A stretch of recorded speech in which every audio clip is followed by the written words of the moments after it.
Good morning class. आप सभी आपकी ज्ञान वाटिका की पुस्तक निकाल लीजिए। अध्याय 17 mother Teresa, page number 93।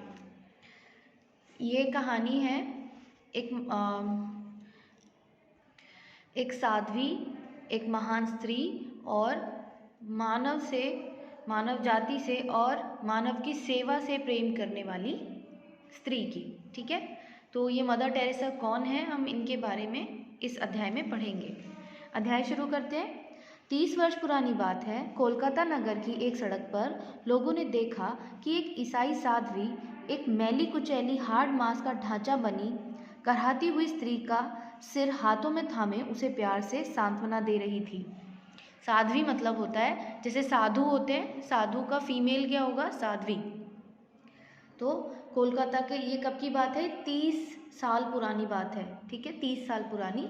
Kolkata के नगर में सड़क पर एक बहुत ही पतली सी और कमज़ोर सी और बहुत बीमार सी एक औरत थी, जिसको जो ये मदर टेरेसा थी, जो साध्वी थी, वो सांत्वना दे रही थी, मतलब तसल्ली दे रही थी, उसको समझा रही थी। साध्वी ने उस अर्धमूर्छित भिखारिन को उठाया और उसे अपने निवास स्थान पर लाकर नहला धुलाकर दवा पिलाई और उसे दूध दिया। उस साध्वी ने क्या किया, उस अर्धमूर्छित मतलब आधी बेहोश जो भिखारिन थी, उसे उठाया, उसे अपने घर लेकर गई, उसे नहलाया धुलाया, दवा उसको पिलाई और पीने के लिए दूध दिया। यद्यपि वह उस स्त्री को बचा नहीं सकी, पर इस दरिद्र सेवा ने साध्वी के मन प्राणों में ईश्वरीय प्रेम और मानव सेवा की एक नई ज्योति जगा दी। साध्वी उस भिखारिन को बचा तो नहीं सकी, लेकिन उसके लिए जो साध्वी ने किया, उससे क्या हुआ, उसके मन में एक मानव सेवा और ईश्वरीय प्रेम की ज्योति जग गई। मतलब उन्हें अपने जीवन का जो लक्ष्य था कि उनका जीवन का क्या उद्देश्य है, क्या लक्ष्य है, उन्हें अपने जीवन में क्या करना है, वो समझ आ गया था, वो दिखाई दे गया था कि आगे उनको क्या करना है। फिर तो उनके अंदर सेवा और प्रेम का एक ऐसा दीप जला कि गलियों, कूचों और पटरियों पर असहायों, लाचारों और रोगियों को यह विश्वास हो गया कि शीघ्र ही उन्हें अपने संगी साथियों के साथ माँ के दर्शन होंगे और उनका सारा दुख, समस्त पीड़ा हर ली जाएगी। मतलब उसके बाद तो उन्होंने इतनी मानव सेवा करनी शुरू कर दी, लोगों के दुख और जो पीड़ा थी उसको हल करना और उसको कम करना शुरू कर दिया कि लोगों को ये विश्वास होने लग गया था कि अगर कोई दुख में है, पीड़ा में है, तो उनको और उनके जो संगी साथी लोग हैं, उनको बचाने के लिए, उनको संभालने के लिए, उनकी पीड़ा को ख़त्म करने के लिए, पीड़ा मतलब दुख, उनके दुख को, उनकी पीड़ा को ख़त्म करने के लिए माँ ज़रूर आएगी। जब भी कोई व्यक्ति उस करुणा की प्रतिमा माँ की प्रशंसा करता हुआ कहता, माँ आप धन्य हैं जो समाज सेवा का महान कार्य कर रही हैं, तो माँ मुस्कुराकर कहा करती, भाई इसे सामाजिक कार्य ना कहिए, यह तो मैं अपने परमेश्वर के लिए कर रही हूँ, अपनी मुक्ति के लिए कर रही हूँ। ये निर्धन, दीनहीन, रोगी और अपाहिज लोग मेरे लिए भगवान का रूप ही हैं। इनका जब जब मैं स्पर्श करती हूँ, मुझे लगता है कि जैसे मैंने अपने प्रभु का स्पर्श कर रही हूँ। स्पर्श करना मतलब होता है छूना। ठीक है, तो जब भी लोग माँ की प्रशंसा मतलब माँ की तारीफ़ करते हुए कहते कि आप समाज सेवा कर रही हैं, आप बहुत अच्छा काम कर रही हैं, तो वो क्या कहती थी कि मैं कोई समाज सेवा नहीं कर रही हूँ, मैं तो क्या कर रही हूँ, मैं तो ये जो दुखी, दीनहीन, निर्धन लोग हैं या जो परेशान हैं लोग, उनकी बस सहायता कर रही हूँ, क्योंकि ये जो परेशान, निर्धन, रोगी, अपाहिज, दीनहीन लोग हैं, ये मेरे लिए ईश्वर का, भगवान का रूप है। तो जब जब मैं इनकी सेवा के लिए इन्हें स्पर्श करती हूँ, इन्हें छूती हूँ, तो मुझे ऐसा लगता है कि मैं अपने प्रभु को स्पर्श कर रही हूँ, मैं अपने ईश्वर को स्पर्श कर रही हूँ। तो मतलब जिनकी वो सेवा किया करती थी, उनमें वो अपने ईश्वर को देखा करती थी। मानव प्रेम की यह मूर्ति मदर टेरेसा के नाम से जानी जाती थी। और ये जो अभी तक हमने पढ़ा, मानव प्रेम की इस महान जो स्त्री थी, उनके बारे में, उनका नाम क्या है, मदर टेरेसा। मदर टेरेसा उनका असली नाम नहीं है, उनको प्यार से उनके अच्छे कामों की वजह से मदर टेरेसा का नाम दिया गया था।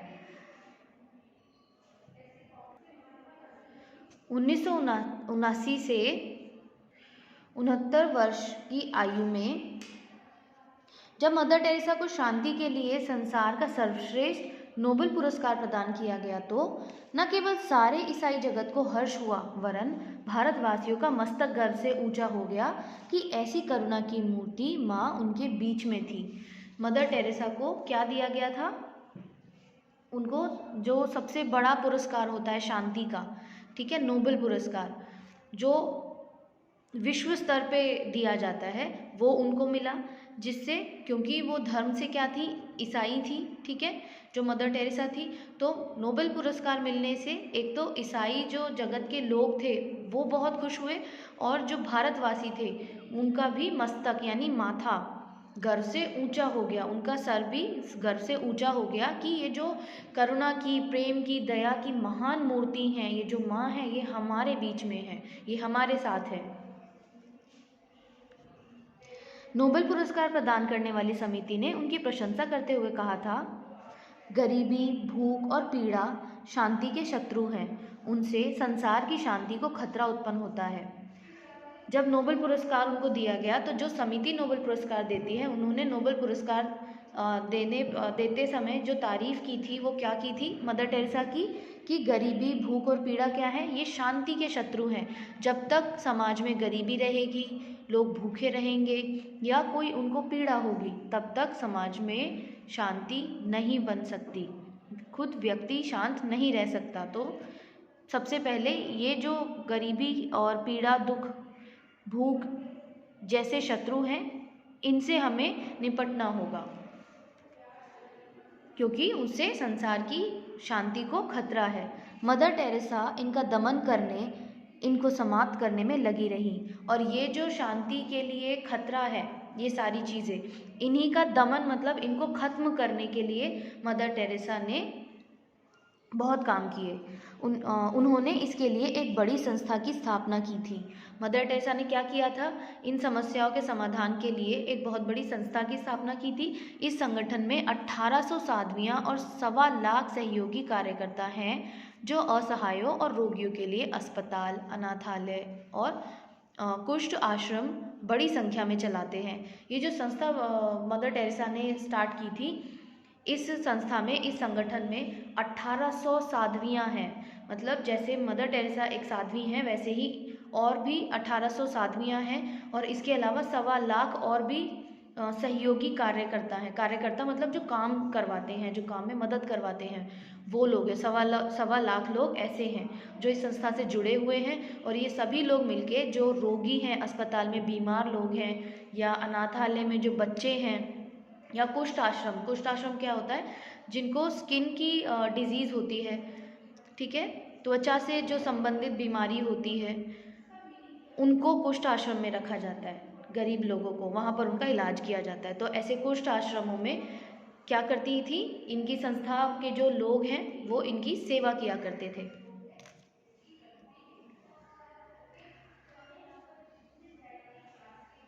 और ये संस्था इन अस्पतालों को, अनाथालय, कुष्ठ आश्रम को बड़ी संख्या में चलाते थे। मतलब ये अस्पताल और जो ये अनाथालय ये सब हैं, ये सब वो खुद, इनका अपना खुद के होते थे ये सब, और इनमें काम करने के लिए भी बहुत लोग थे जो मानव सेवा के लिए अपनी इच्छा से काम करने के लिए तैयार होते थे। यह पुरस्कार उनको उनके मानव प्रेम और उनकी मानव सेवा के लिए दिया गया है। मदर टेरेसा का जन्म यूगोस्लाविया के स्कोप्ये नगर में हुआ था। ये जो इनको पुरस्कार मिला, नोबेल पुरस्कार, ये इनको शांति स्थापना के लिए दिया गया क्योंकि ये जो काम कर रही थी, लोगों को गरीबी और जो दीनहीन और दुखी या पीड़ित लोग हैं उनकी जो सेवा कर रही थी, उससे क्या, क्योंकि ये सभी क्या है? शांति के शत्रु हैं। तो जब इन्हीं से ही अगर निपटा जाए या इन्हीं का समाधान किया जाए तो शांति संसार में अपने आप स्थापित हो जाएगी। तो इसीलिए इनको शांति का पुरस्कार दिया गया, ठीक, क्योंकि ये शांति के जो शत्रु हैं उनसे लड़ रही थी। मदर टेरेसा का जन्म कहाँ हुआ था? यूगोस्लाविया के स्कोप्ये नगर में। उनके पिता बहुत धार्मिक थे। 18 वर्ष की आयु में जब वे ईसाई मिशनरी बनी तो उनका घरेलू नाम बदलकर उन्हें टेरेसा नाम दिया गया। उनका घर में तो नाम कुछ और था, लेकिन जब वो 18 साल की थी तभी वो ईसाई मिशनरी बन गई थी। ठीक है, तब उनका नाम बदलकर क्या नाम दिया गया? टेरेसा। ईसाई मिशनरी क्या होते हैं? ईसाई धर्म का प्रचार प्रसार करते हैं। ठीक, तो वो बन गई थी और तब उनका नाम बदलकर टेरेसा रखा गया। मदर टेरेसा ने 20 वर्ष तक कोलकाता के सेंट मैरीज स्कूल में पढ़ाया। ठीक है, 20 वर्ष तक।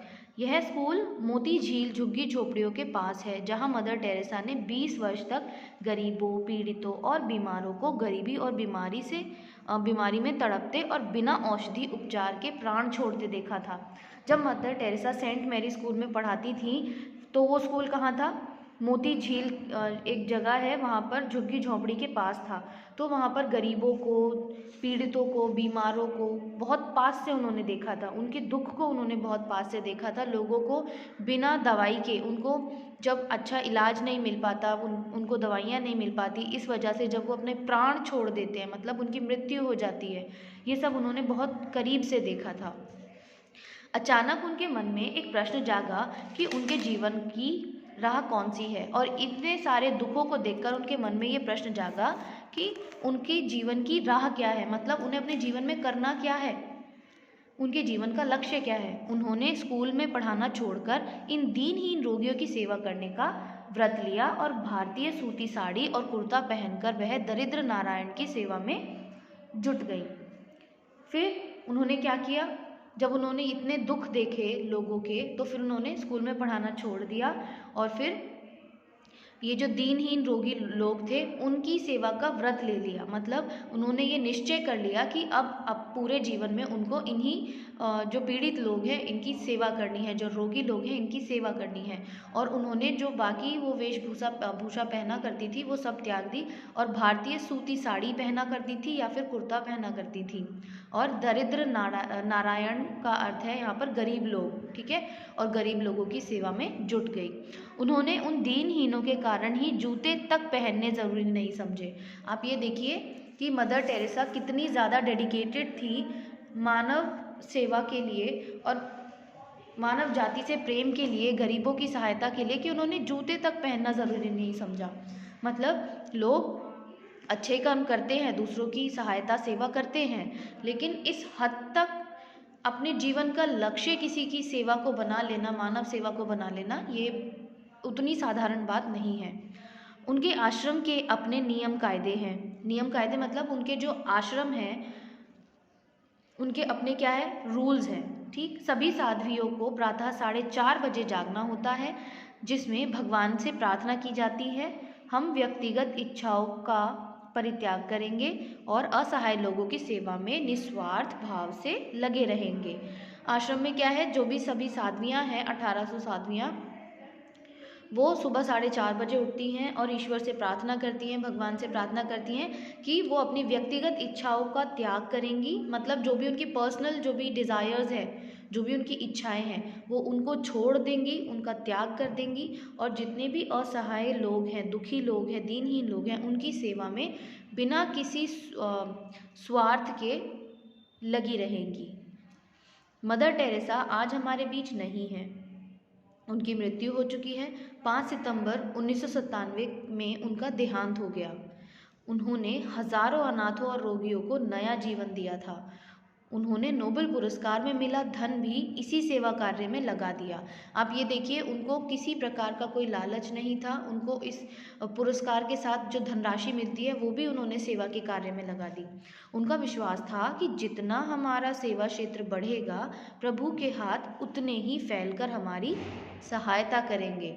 मतलब जितना हम दूसरों की सहायता करेंगे, दूसरों के दुख को बांटेंगे, दीनहीनों की, गरीबों की, पीड़ितों की सहायता करेंगे, उतना ही जो प्रभु हैं, जो ईश्वर हैं, वो हमारी सहायता के लिए आगे आएंगे।